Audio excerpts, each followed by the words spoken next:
స్వచ్ఛమైన నాణ్యమైన గౌదర్పార్ పూజా ఉత్పత్తులు www.gaudarpar.com ద్వారా ఆన్లైన్ లో ఆర్డర్ చేయండి. మీ ఇంటిని దేవాలయంగా మార్చుకోండి. Welcome to Suman TV. నేను మీ సుమన్ టీవీ నాగ్. కోల్కతాలో జరుగుతున్నటువంటి ఇన్సిడెంట్ గురించి వాళ్ళ ప్రతి ఒక్కరు ఒక జస్టిస్ కావాలని కోరుకుంటూ ఉన్నారు. సో ప్రతి ఒక్కరూ దీంట్లో న్యాయం జరిగితే బాగుంటుంది అనుకున్నటువంటి ఆలోచనతోటి ముందుకు వెళ్తే బాగుంటుంది. అట్ ద సేమ్ టైం వాళ్ళ దేశం మొత్తం పాకిస్తాన్తో సహా ప్రతి ఒక్కరూ కూడా ట్విట్టర్ రూపంలో ఫైట్లు చేస్తూ ఉన్నారు.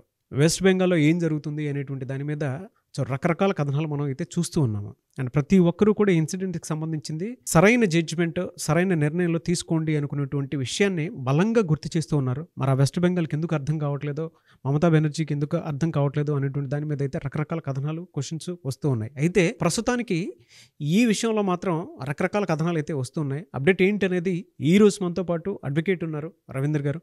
సో ఆయన మాటలో అడిగి తెలుసుకుందాం. నమస్కారం రవీంద్రనాథ్ గారు. నమస్తే అండి నాగరాజ్ గారు. సార్, జనరల్గా అంటే చాలామంది రక్తం ఉడికిపోయేలాగా ఒక్కొక్క సరైన జడ్జిమెంట్ కావాలి అనుకున్నటువంటి వాళ్ళు ఉన్నారు. దీని మీద ప్రతి ఒక్కరూ కూడా ఇది మన ఇంట్లో సమస్య, ఇవాళ ఆఫీస్కి వెళ్తేనే ఈ విధంగా జరిగింది అని అంటే రేపు స్కూల్ కాలేజీలో కూడా ఇలాంటివి జరగకుండా ఉండడానికి గ్యారంటీ ఏంటి అనుకున్నటువంటి వాళ్ళు క్వశ్చన్ చేస్తూ ఉన్నారు.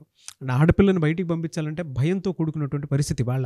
ఈవెన్ ప్రపంచ దేశాలు కూడా ట్వీట్లు జరుగుతున్నాయి అని అంటే పాకిస్తాన్ లాంటి దేశాలు కూడా దీనికి సరైన జడ్జిమెంట్ కావాలి అని చెప్పేసి భావిస్తూ ఉన్నారు. ఏం జరిగింది అంటే ప్రస్తుత కథనాలు అయితే కొత్త వింటూ ఉన్నాము. ఆగస్టు 8 అంటే స్వతంత్ర దినోత్సవానికి ఎగ్జాక్ట్లీ ఒక 1 వీక్ బ్యాక్ జరిగే సంఘటన యావత్ దేశాన్ని కనిపిస్తున్నటువంటి ఒక దుర్ఘటనగా మనం చెప్పుకున్నాం. దీని గురించి ప్రాథమిక సమాచారం మేరకు మనం గతంలో ఒక వీడియో చేసాం. కానీ రోజుకు ఒక ఎపిసోడ్ కనిపిస్తుంది దీని మీద.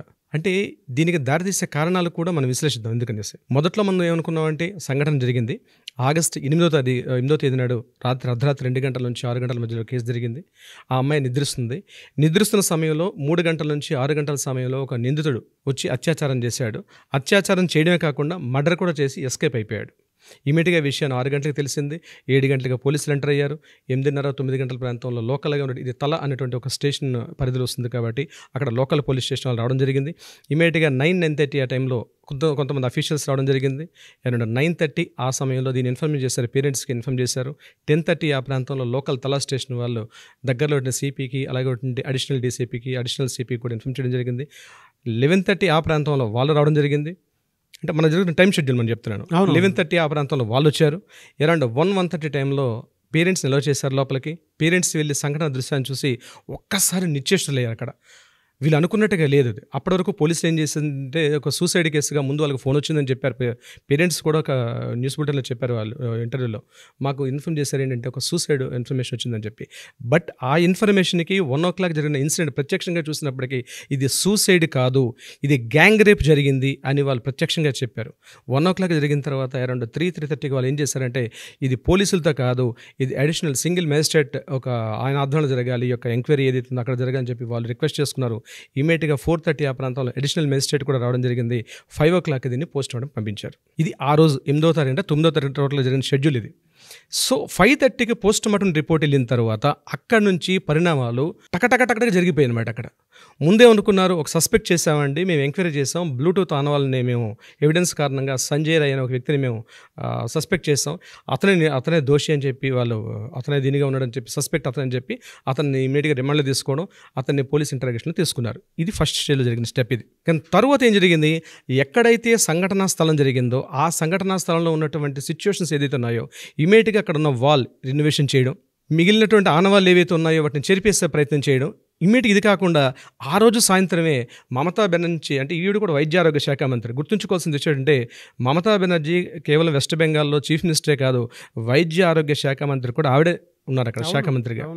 ఎగ్జాక్ట్లీ దారుణమైనటువంటి విషయం. ఈ శాఖ మంత్రి కూడా మమతా బెనర్జీ గారు, సందీప్ ఘోష్ గారు అంటే ఆ college principal superintendent cum principal ఆయనే, అతనికి ఇమీడియట్గా సస్పెండ్ చేయలేదండి. అతనికి లీవ్ చేస్తూ ఇమీడియట్గా వేరే కాలేజ్ అంటే వెస్ట్ బెంగాల్ మెడికల్ కాలేజ్కి ఆయనకి అక్కడ రిపోర్ట్ చేస్తూ ఆయన పోస్ట్ని అక్కడ ఆపారు. సో ఇమీడియట్గా ఈ 2 విషయాలు కూడా మనకు అనేక అనుమానాలు దారితీసింది. ఇమీడియట్గా నెక్స్ట్ డే మార్నింగ్ ఏం చేశారంటే ఎవరైతే విక్టిమ్ తలక పేరెంట్స్ మ్యాజిస్ట్రేట్ కోర్టులో ఫైల్ చేశారు, హైకోర్టు ఫైల్ చేశారు వాళ్ళు. ఏమనంటే మాకు ఈ యొక్క పోస్ట్ మార్టం మీద కానీ ఈ పోలీసులు ఎంక్వైరీ చేస్తున్న విషయాలు మాకు చాలా అనుమానాలు తావిస్తుంది, ఈమె మీద గ్యాంగ్ రేప్ జరిగింది, సో మాకు క్లియర్ సత్వర న్యాయం చేయాలని చెప్పి వాళ్ళు బాధితులు ఎప్పుడైతే కోరుకున్నారో ఇమీడియట్గా హైకోర్టు ఇన్వాల్వ్ జరిగింది. సో ఇది ఇమీడియట్గా లోకల్ పిఎస్తో కాదు, ఇది సిబిఐ ఇంటరాగేషన్కి పంపించాలి, సో సిబిఐ ఆధారంలో జరగాలని చెప్పి 12వ తారీఖు నాడు హైకోర్టు నుంచి వాళ్ళకి ఆర్డర్స్ ఇవ్వడం జరిగింది. ఇది ఇప్పటివరకు జరుగుతుంది ఒక రెగ్యులర్ స్టోరీ. సో మొత్తం నేషనల్ మీడియా అటెన్షన్ అంతటిని కూడా డైవర్ట్ చేసినట్టుగా సంజయ్ రాయ్ అనే వ్యక్తి మాత్రమే దీని మీద ఇతనే దోషి అని చెప్తూ మొత్తం మీడియా అంతటిని టర్న్ చేశారు. కానీ ఇక్కడే ఒక మలుపు తిరిగింది నాగరాజ్ గారు. రీసెంట్గా నేషనల్ ఇన్ఫర్మేషన్ టెక్నాలజీ బ్రాడ్కాస్టింగ్ సెక్రటరీగా ఉన్నటువంటి అమిత్ మాల్యా ఒక ఆడియో టేప్ను రిలీజ్ చేశాడు. ఆ టేపులో ఏముందంటే, ఎవరైతే విక్టిమ్గా ఉన్నటువంటి ఈ బాధితురాలు తను ఏదో తెలియని విషయాన్ని ఆ కాలేజీకి సంబంధించి ఒక సీక్రెట్స్ న్యూస్ని తెలుసుకుంది.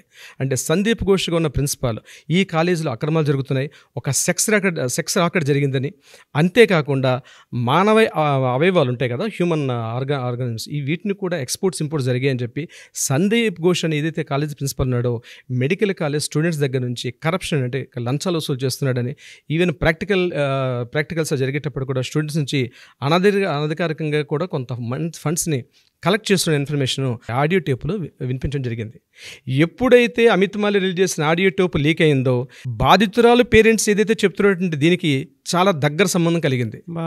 అయితే సిబిఐకి వచ్చే ముందు ప్రైమరీ లోకల్ పోలీస్ స్టేషన్లో ఏదైతే ఇన్ఫర్మేషన్ జరిగిందో వీళ్ళు చెప్పేది పూర్తిగా అబద్ధం అన్నది కొత్త అనుమానాలు దారితీసింది. ఎప్పుడైతే ఆడియో టేప్స్ బయటకు వచ్చాయో టోటల్గా ఎంటర్ నేషనల్ మెడికల్ కాలేజ్ సంబంధించి అంటే కలకత్తా సంబంధించిన వాళ్ళందరూ కూడా అలర్ట్ అయ్యి రీసెంట్గా దాడులకు దిగడం జరిగింది. ఇదే మాత్రం కాదు, ఒక 60 నుంచి 70 మంది కొంతమంది దుండగులు అటాక్ చేశారు కాలేజీ మీద. అటాక్ చేసి ఎక్కడైతే సంఘటనా స్థలం జరిగిందో ఆ సంఘటనా స్థలం ఉన్నటువంటి పూర్తిగా ధ్వంసం చేశారు ఆ ప్రాంతాన్ని, ఆడిటోరియాన్ని. అంటే పోలీసులు ఆల్రెడీ కేసు ఫైల్ చేశారు, నేషనల్ మీడియా లోకల్ మీడియా మొత్తం అటెన్షన్ ఉన్నప్పుడు కూడా ఒక 70 మంది దుండగులు అంటే పోలీసుల కంట్రోల్లో ఉంటుంది ఆ యొక్క ప్లేస్ అన్నది. నేను తర్వాత చర్చిస్తాను, అసలు అంటే కోర్టు ప్రొసీడింగ్స్ ఎలా ఉంటుందో తర్వాత చెప్తాను. కానీ సాక్ష్యాధారాలను పూర్తిగా తారుమారు చేసే ప్రయత్నంలో పోలీసులకు ఇన్వాల్వ్మెంట్ కూడా జరిగిందని బీజేపీ అధికార ప్రతినిధులు అక్కడ చెప్పడం జరుగుతుంది. అంటే జరుగుతున్న పరిణామాలు ఏవైతే ఉన్నాయో దానికే దారి తీస్తున్నాయి. సార్, మీరు ఇందాక ఆడియో టేప్ అన్నారు కదా, ఆడియో టేప్లో అసలు ఏముంది అంటే, మీరు ఇందాక మాట్లాడుతుంటే అక్కడ ఏదో సెక్స్ రాకెట్ జరుగుతున్నట్లు, లేదంటే ఆ కాలేజ్ అంతా ఒక మెడికల్ మాఫియా జరుగుతున్నట్లు మీరు మాట్లాడటం జరిగింది. ఆడియో టేప్లో అసలు ఏముంది? నాగరాజు గారు, ఈ ఆడియో టేప్లో ఏముందంటే, మనం కూడా వీలైతే ఆడియో టేప్ని కూడా ప్లే చేద్దాం మనం ఈ వీడియోలో పాటు. అక్కడ జరిగింది సంగతి ఏంటంటే, ఈ కాలేజీలో ఆమె తన ఫ్రెండ్స్ తోటి అరౌండ్ ఈవినింగ్ 11:30-12 ఆ ప్రాంతంలో ఫ్రెండ్స్ తోటి డిస్కషన్ చేసింది. ఇలాంటి దారుణాలు జరుగుతున్నాయి మన కాలేజీలో, నాకు కూడా చాలా ఫోర్స్ పెడుతున్నారు, నన్ను కూడా కాస్త మనీ ఎక్కువగా అంటే రేపు ప్రాక్టికల్స్ ఎగ్జామ్స్ అవుతాయి, ఎగ్జామ్స్లో నీకు ఇవ్వాలంటే మనీ డిమాండ్ చేస్తున్న కూర్చోబెడుతున్నారు, మా పేరెంట్స్ దగ్గర అమౌంట్ని అడగలేకపోతున్నాను అని చెప్తూ నాకు ఈ కాలేజ్ చాలా దారుణం ఉన్నాయి, నేను దీన్ని హైయర్ అఫీషియల్స్కి ఇన్ఫార్మ్ చేస్తానని చెప్పి ఆ అమ్మాయి చెప్పడం జరిగింది.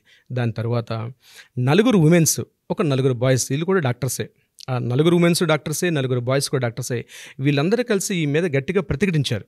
ఉమెన్స్ అక్కడే ఉన్నారు, ఈ 4 బాయ్స్, ఇది యాక్చువల్గా 4th ఫ్లోర్లో జరిగింది, అదే బిల్డింగ్లో 4th ఫ్లోర్లో ఉంది ఆడిటోరియం, అంటే ఈమె డ్యూటీ చేస్తున్న ప్లేస్ కూడా 4th ఫ్లోరే. ఈ 4 కూడా ఈమెతో వాదన చేసి కిందకి వెళ్ళిపోయారు మరలా డిస్కషన్ చేసి. ఈ డిస్కషన్కి కిందకి వెళ్ళే సమయంలో మధ్యలో ఏదో జరిగింది. అక్కడ ఏం జరిగిందంటే విషయం, అక్కడ వీళ్ళ పేరెంట్స్ చెప్పే విధానం ఏంటంటే, ఈ 4 కలిసి ఆమెను బహిరంగంగా, అంటే అందరూ చూస్తుండగా 4 ఉమెన్స్ వీళ్ళందంటే బహిరంగంగా, అంటే ఇట్ మీన్స్ ఆ కాలేజీ ఫ్రెండ్స్ చూస్తున్న మధ్యలోనే ఈమెను గట్టిగా కొట్టారని, మెడనరాలను గట్టిగా ఒత్తి ఆమెను చంపేశారని, ఒంటి మీద గాయాలు చేశారని, రకరకాలుగా ఆమెను ఎన్ని రకాలుగా మానసికంగా శారీరకంగా చంపే ప్రయత్నాలు చేశారు. ఈ అటెంప్ట్లో ఆవిడ చచ్చిపోయి ఉండొచ్చు, లేకపోతే చనిపోయి కూడా ఉండకపోయి ఉండొచ్చు. ఇక్కడతో సీన్ జరిగిపోయింది. ఇది యాక్చువల్ జరిగిన సీన్. ఈ తర్వాత ఈ బాయ్స్ ఏం చేశారు, ఆ 4th ఫ్లోర్ నుంచి గ్రౌండ్ ఫ్లోర్కి వెళ్ళి లిక్కర్ అంటే అక్కడ మందు సేవించుకొని కింద ఉండిపోయారు. ఈ ఉమెన్స్ తర్వాత ఈమెతో కాస్త పెనుగులాడినటువంటి ఆనవాళ్ళు కూడా ఉన్నాయి. ఇది అక్కడ జరిగింది. సో ఈమె స్పృహ తప్పి పడిపోయింది అమ్మాయి. మరి స్పృహ తప్పిందా లేకపోతే చనిపోయిందా అంది, అది మనకి పోస్ట్ మార్టం రిపోర్ట్స్లో కానీ ఫైనల్ రిపోర్ట్స్ వస్తే కానీ మనకు తెలియదు, సస్పెక్ట్ చేస్తున్నాం మనం ఇప్పుడు ఏంటంటే ఆడియో క్లిప్స్ ప్రకారం. అయితే ఇక్కడ సీన్ ఏం జరిగిందంటే, ఈ సంజయ్ రాయ్ అన్నటువంటి ఎవరైతే ఇక్కడ డ్యూటీలో ఉన్నటువంటి ఈ సివిక్ వాలంటీర్ ఎవరైతే ఉన్నాడో, ఇతను కేవలం 4th ఫ్లోర్కి వెళ్ళే రైట్స్ లేవు. ఇతను యాక్చువల్గా పిచ్చి సంజయ్ అని పిలుస్తారని ఇప్పుడు ఉన్నటువంటి కొత్తగా అనిపిస్తుంది ఏంటి, ఇతను పిచ్చి సంజయ్ అంటారు. అంటే ఉమెన్, హీజ్ ఎ ఉమనైజర్. ఆయన కూడా కనిపిస్తున్న ఉమెన్స్ తన మొబైల్లో కూడా చాలా ఈ అశ్లీలటువంటి దృశ్యాలు చాలా వరకు ఉన్నాయి. ఈ సంజయ్ వాళ్ళు పిలిపించారని కాస్త పైన ఫ్లోర్లో ఉన్నటువంటి దాన్ని క్లీనింగ్ చేసేసి అమ్మాయిని పక్కకు పెట్టామని చెప్పారని, ఈ సంజయ్ రాయ్ 4th ఫ్లోర్ పైకి, అంటే పర్మిషన్ లేకపోయినా సంజయ్ రాయ్ 4th ఫ్లోర్ పైకి వెళ్ళి ఎక్కడైతే విక్టిమ్ అంటే ఈ దారుణం జరిగిన ఆ సంఘటనలో ఆ అమ్మాయిని విగత జీవులుగా చూసినటువంటి ఆ అమ్మాయిని తను చనిపోయిన శవాన్ని తను సెక్స్ చేసి తను మరింత భయంకరంగా తన యొక్క పైశాచికత్వాన్ని సంజయ్ రాయ్ తీర్చుకున్నాడు. ఇది అతను మెంటల్ కండిషన్తో చేశాడా లేకపోతే మెంటల్ డిజార్డర్తో చేశాడంది నెక్స్ట్ కోర్టు ఇన్ఫ్లుయెన్స్ చేశారా? అంటే ఇతని కండిషన్ ఏంటి ఆ టైంలో? ఒక డెడ్ బాడీతో చేయడం అనేది అది కామన్ మ్యాన్ చేసేది కాదు. సో ఇతని యొక్క మానసిక స్థితి ఏమిటంది తర్వాత రిపోర్ట్ తెలుస్తుంది. బట్ ఈ రోజు మనకు అందిన ఇన్ఫర్మేషన్ ప్రకారం ఇది జరిగింది. నాగరాజు గారు, విస్తుపోయే నిజాలు ఇవన్నీ, కళ్ళు బయర్లు కమ్మేటువంటి నిజాలు. అవునండి. అంటే మనం అప్పటిదాకా మీడియాలో వచ్చేటువంటి కథనాల ప్రకారం కానివ్వండి, లేదంటే మనం వినేటువంటి విషయాల ప్రకారం కానివ్వండి, మనం ఒకటి మాట్లాడుకుంటే ఆడియో టేప్ అనేది వాళ్ళ కొత్త విషయాన్ని వెలుగులోకి దారితీసేలా తీసింది. అంటే అక్కడ ఒక పెద్ద మెడికల్ మాఫియా నడుస్తుంది, హ్యూమన్ ట్రాఫికింగ్ నడుస్తుంది, దాంతోపాటు ఒక పెద్ద సెక్స్ రాకెట్ నడుస్తుంది అనేటువంటి విషయం తెలిసింది. అండ్ దాన్ని మొత్తం బయటికి రానియకుండా స్టేట్ మీద నెగిటివ్ ఒపీనియన్ వచ్చేస్తుందేమో అనేటువంటి ఉద్దేశంతో ఈవిడే హెల్త్ మినిస్టర్ కదా, ఈవిడ సీఎం హెల్త్ మినిస్టర్ ఈవిడే కదా, మమతా బెనర్జీ.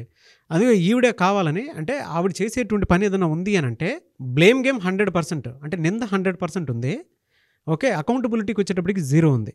మీరు ఎంటైర్ ఈ ఇన్సిడెంట్లో కనుక మనం చూస్తే ఒక సీఎం ర్యాలీ తీసి నాకు అన్యాయం జరిగిందని చెప్పి చెప్పడం అనేది మనం ఏ స్టేట్లోనూ చూడలేదండి. కావాలనుకుంటే మన తెలుగు స్టేట్లో ర్యాలీ తీయడం కాదండి, ఫస్ట్ టైం సీఎం ర్యాలీ తీయడం. దీంతో పాటు విత్ ఇన్ 1 వీక్లో ఎవరైతే నిందితున్నాడో అతన్ని మేము ఉరిశిక్ష చేస్తాము, ఉరిశిక్ష తీయాలి, కోర్టులు ఈ రకంగా ఫాస్ట్గా రావాలని చెప్పి, అంటే దొంగ నడిచినట్టు ఉంది ఇక్కడ విషయం. అవును అవును, ఏం చేస్తుంది